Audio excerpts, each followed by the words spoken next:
Hindi ko kayo iiwang nag-iisa. Ako'y darating sa inyo.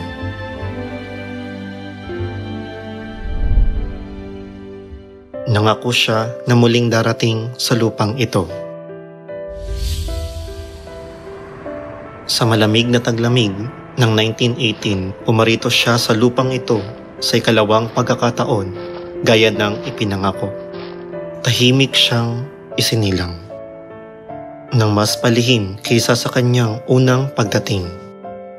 Dumating siya sa paraang hindi inaasahan ng lahat.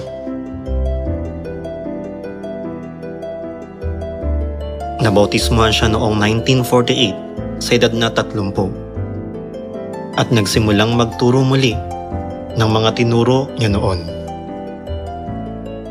Ang kumakain ng aking laman at umiinom ng aking dugo ay may buhay na walang hanggan.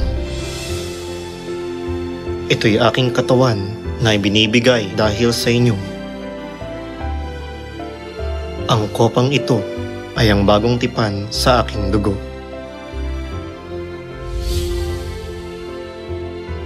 Gumawa siya ng gawain ng pagtitibag ng bato. Isang napakahirap na trabaho na nag-iwan ng masasakit na bakas sa kanyang mga kamay at mga balikat.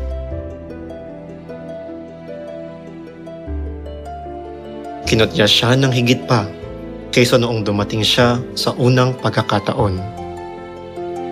Sinasabi ng mga tao na siya ay hindi Diyos.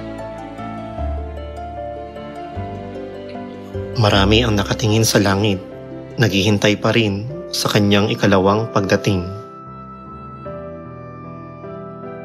Gayunman, dahil siya ay ang hiwaga ng Diyos, walang sino mang makakakilala sa kanya sa pamamagitan ng karunungan ng tao. Malalaman niyo kung sino siya pag tumingin kayo sa Biblia. Dinala niya ang Paskwa ng bagong tipan.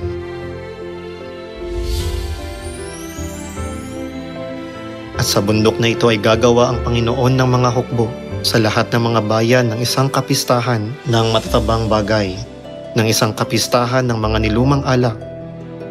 Lulunukin niya ang kamatayan magpakailanman. At sasabihin sa araw na iyon, ito'y ating Diyos. Hinintayin natin siya at ililigtas niya tayo.